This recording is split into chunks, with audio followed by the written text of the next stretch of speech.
Can never time out these intros correctly with the Game Heart Light mod. We'll have to find out the proper timings the more we use this this awesome mod. But here we go into game number 2. Doom, the man with the voice, joining me on the broadcast. Take away these intros, my friend. All right, ladies and gentlemen, spawning the lower right-hand corner of Star Station in the bright blue trunks from Fealty. Down 0-1 in this series, it is Spartfire. His opponent, upper left-hand corner of Star Station. From Team Acer, the Queen of Blades, in the red trunks, it is SCarlett. Everything about that last game, so one-sided. Again, not to make anything bad said about Spartfire. SCarlett just really played that nicely. The thing that's you gotta respect is it's the fact that she sees the smallest amount of things and can predict what's coming. And even if it was just a lucky guess to get the spine crawler down, whether it was that she actually saw something that really tipped her hand to it, the reality is the fact that she was prepared for that so nicely really just shut Spartfire down at the start of the game. And I'm not at all surprised that she was able to spiral out of control the way she did, because I don't think Spartfire said, alright, I'm planning to play this to the macro game and make a ton of mutilas. He probably said, I'm planning to try and end this in the first 7 minutes. Yeah, and it was just impeccable defense. It was really just great star sense to go for that early spine crawler in the fashion that she did.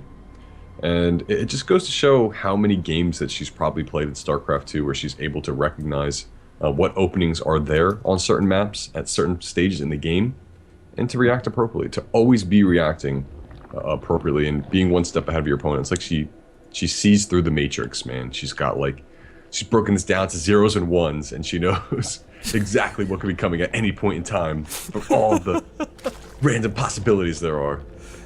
Great. Now I'm like picturing SCarlett with her like cat ears on from the stream, doing like the Neo bullet time dodging. Like, you've ruined it, Doom. She knows kung fu. Yeah. Well, Spartfire is not exactly going up for anything too crazy. His gas is already mining, of course. Might go for that quicker speed, but I don't know if he'll necessarily go for the same all-in. If you go and invest that many lings early, as we saw, you do have to cut workers, and that can really affect you if you decide to end up taking this to the mid, much less the late game. So I'm curious, just right off the bat, if Spartfire watches SCarlett, you know, like as a fan, and as someone who, you know, plays StarCraft competitively, if he has ever picked up on anything from her, because right now they're doing the same exact builds. Well, minus this metabolic boost going down, but I wouldn't be shocked to see SCarlett go for that once she gets 100 gas. But pretty identical so far.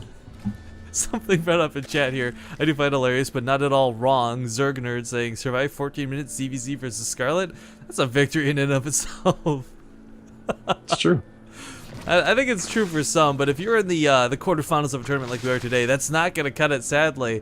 You know, the prize pool for this isn't exactly the craziest thing in the world. It's €100. It's a lot of money, in all honesty, but you know, for someone like SCarlett who wins like thousands of dollars in tournaments, I think she's playing more for the practice, more for the fun, and more probably because her teammates egged her into it. As Bly and Nurchio play this almost every single week, but you don't see a lot of other players. I think we saw MMA pop up about 2 months ago, but yeah.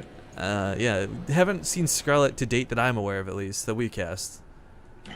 You learn something new every game, I feel, and if you approach these from a learning perspective, as just you're gaining more knowledge by playing against someone with the skill level of SCarlett, then you can always look at these in victory. You can always look at the bright side of things, you know. Well, on top of this, Spartfire walks away today with some SCarlett replays to analyze and learn how to play Zerg better. How often do you get that opportunity? Like, SCarlett is not somebody who releases replay packs. Like, it's gonna pay off for him even if he loses this series, which is a weird thing to consider. But coming across the map with a lot of lings, doesn't want to lose this series. Will get here, sadly not in time, as the banelings are already being morphed. He's gonna get a couple of his own in, but SCarlett is well prepared for this. A spine collar even coming down, 2 spine collars even coming down to be safe.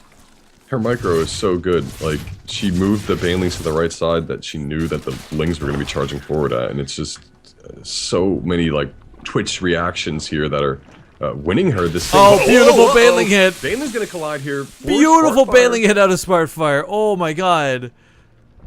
Not game winning, but enough to give him a little bit of an edge here outside the base of SCarlett. Still has a lot of banelings, 4 of them locked in for her. She's going to be fine to deal with the Zerglings if Spartfire makes the same mistake, but with those spine crawlers finishing up, I'm not sure SCarlett's too worried about this. You know what, I actually really like Spartfire's position in this. His lair just finished up. He's got enough gas to throw down a Spire if he so chooses to do so, but moving in, Spartfire actually going to be doing a decent job there at wasting SCarlett's banelings, but I'm not sure he can move in past that Spine Crawler and Queen combo. But Spire is going to go down for Spartfire, and unfortunately for him, I believe SCarlett's probably going to be throwing this down as soon as her lair finishes. There we go. So, once again, Spartfire getting the earlier lair, but not getting his Spire down into, you know, quick enough for it to really have an impact in the oncoming Muta battles, which we're going to see again, Riff. Yeah, still trying to find a way to get in here. Can't quite do it with these Lings. I like that he's getting his third down a lot earlier, though. This means, like, he may actually have the lead in Mutalisk this time. I mean, he didn't invest a whole lot into banelings. SCarlett actually did invest more gas into banelings than Spartfire did. But, you know, if you get those extra geysers up quick enough, sometimes, again, it's that extra 1 Mutalisk that really tips the battle in your favor.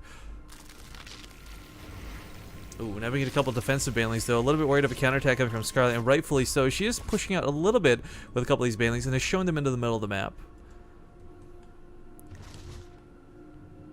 So this is interesting that Spartfire is making Spine Crawlers back at home, but it looks like they actually need them, as this doesn't look like an attack that's going to be turning around anytime soon, as more and more Lings are actually going to be flooding in. Yeah, I don't know if it's a result of SCarlett's scouting.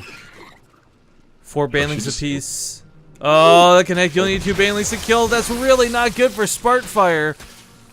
That's actually quite terrible for our Blue Zerg player. Now really doesn't have means to defend this. The 2 banelings of SCarlett will zone him out. The hatchery completes, which means no chance for a cancel. Actually, he may be able to hold that with that one last baneling from SCarlett going off. She only killed 1 Zergling with that. That's the difference of her killing that hatchery or not. Yeah, that one baneling that looked like it could have ended the fight, but just didn't connect. And here we go. We're going to transition into mid game. And you know what we just learned, Doom? What's up? We just learned that SCarlett is in fact not God, and is capable of the odd mistake. No, how dare you? Actually, no, because you know what? What was that? We were casting, was it her versus State when she made like 3 infestation pits instead of the Ultra Camera? Yeah, that game was hilarious. And then she just smothered the map with enough creep that State literally couldn't build any buildings anywhere. Yeah, and that was just like, screw it. 3 Ultraless Caverns. Is she trolling? Is she? Yeah, I remember. No, that's of course on our YouTube channel. If you guys don't know what we're talking about, you just go look it up. It's called like When Hotkeys Fail. I uploaded the highlight of it. But SCarlett is a really good player, but as we stated before, not immune to mistakes. I do like that Spartfire did make Spore Crawlers this time. Really I was really just not happy with the fact that he didn't make any last time. It's not about not making enough. It's about not making any that was the problem. Except for that, I guess that 1 of the 3rd. But these 2 will, of course, add a lot of damage to this. Mutalisks basically get destroyed on top of Spore Crawlers. So, nice coverage of the base for the time being. SCarlett has poised a lot of Zerglings over here to the left, though. Can try and run by if Spartfire gets a little too distracted with those Mutalisks. Dance around numbers-wise, though, Doom, it is, of course, 15-13. Yeah, it's looking decent for Spartfire, and when we compare it to last game, because that last game when he lost those couple of Mutalisks right off the bat, that must have been a really painful experience for him in this situation, but must be feeling pretty confident right now. Got the Mutalisk numbers and started making 7 additional ones, so he's going to maintain that lead as well, I believe.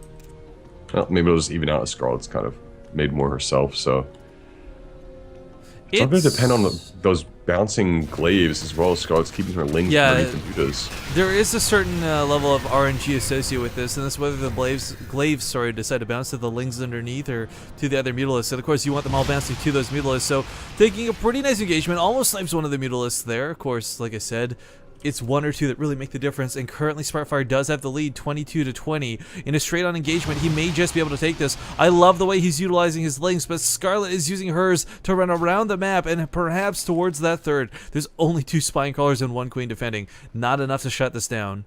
She knows there's no 4th as well. She's had coverage on the Selnaga Watchtower pretty much the entire mid-game here. And here we go. Ling's going to be flooding into the 3rd, flooding into the main. Oh, no, going to go for the natural. Now this is where Spartfire has to actually be quite careful. If he splits up his Mutalisk to defend, then suddenly the Mutalisk of SCarlett may just get that surround that they need. But it looks like the Lynx cleaned up a little bit too quickly, so SCarlett not able to push forward with her Mutalisks. Again, 30 to 26. Spartfire just barely maintaining a lead, but barely is all you need. There's going to be about a 50-second window of opportunity for SCarlett in this game when her +1 is finished and Spartfire's is not. So we'll have to see if she recognizes that fact and if she can actually jump on that opportunity. But man, continue to send Lynx to the right side of the map here. There is a pack of Lynx for Spartfire, though, that will eventually run into this. And this third base is, I don't know if it can defend without the Mutalisk here, Rifkin. No, and Spartfire is falling back because the Scott, in the meantime, taking a fourth. That's how she's going to get ahead, or at least try to get back to getting ahead in this game. Because, of course, she's been down Mutalisk for so long, but if she can get a couple extra geysers, a little extra income, maybe, just maybe, between that and these odd drone kills from time to time, she'll be able to get that Mutalisk count back up to where she needs it. However, that was Spartfire's lead right there is what that was. Now even up in the Mutalisk, 31 to 35. In fact, behind it now. Has to take a fight around the Spore Callers if he really wants a good engagement.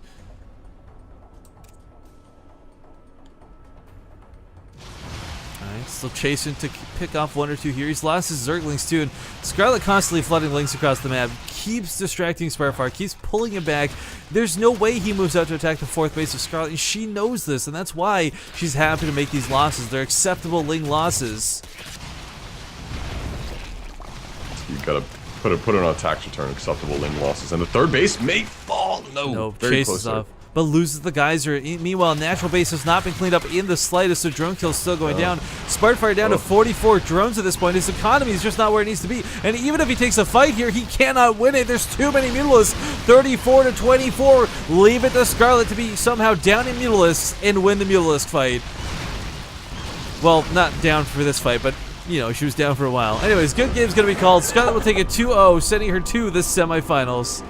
I realized how confusing that sounded as I had said it. Sweet recovery, Rifkin. Yeah. Don't worry, we're on a 5-minute delay, so you won't see the criticisms.